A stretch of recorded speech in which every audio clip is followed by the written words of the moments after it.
आरामपुर की सल्तनत अपने बादशाह की काहिली की वजह से मशहूर थी। बादशाह सलामत इतने काहिल थे कि वो पानी पीने के लिए भी खुद ग्लास नहीं उठाते थे। एक दिन जब उन्हें बाग में टहलने का दिल चाहा तो उन्हें ये ख्याल भी थका देने वाला लगा। उन्होंने फौरन अपने चापलूस वजीर को तलब किया और एक ऐसा हुक्म दिया जिसने पूरे महल में खलबली मचा दी। वजीर, हम चाल चाल कर थक गए हैं।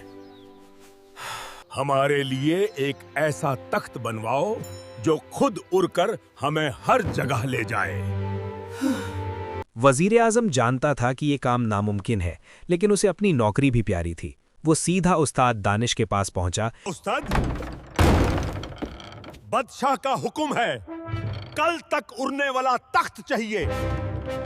लेकिन मैं कोई जादूगर नहीं हूं। मैं लाकड़ी से चीजें बना सकता हूं, लेकिन उन्हें उड़ा नहीं सकता।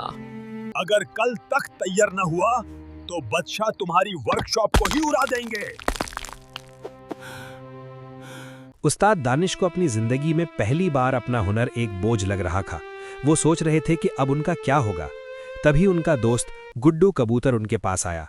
वो सिर्फ एक परिंदा नहीं था, बल्कि उस्ताद की हर मुश्किल का साथी था। उसने उस्ताद की आंखों में परेशानी देखी और सब कुछ समझ गया।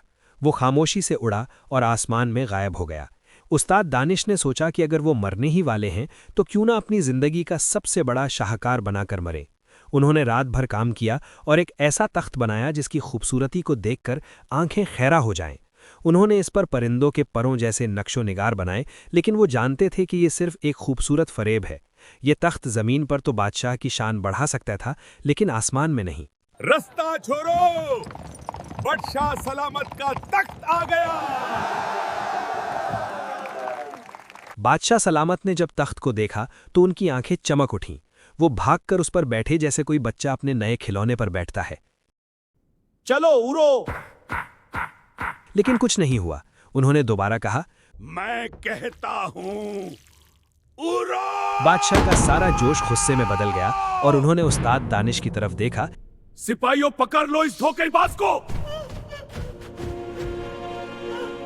ऐन उस वक्त जब उस्ताद दानिश की किस्मत का फैसला होने वाला था, एक मौजज़ा हुआ।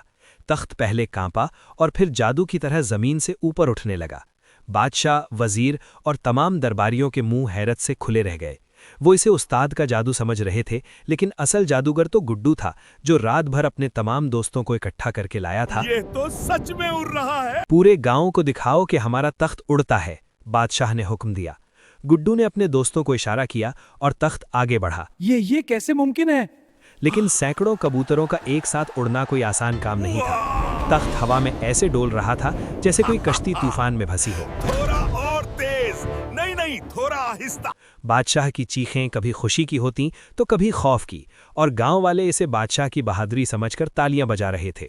कबूतरों की हिम्मत अब जवाब दे रही थी, लेकिन तख्त किसी पत्थर की नहीं बल्कि एक पत्ते की तरह आहिस्ता से नीचे आया और घास के एक नरम ढेर पर उतर गया। बादशाह सलामत महफूज थे, लेकिन उनके बालों और कपड़ों में हर जगह घास लगी थी।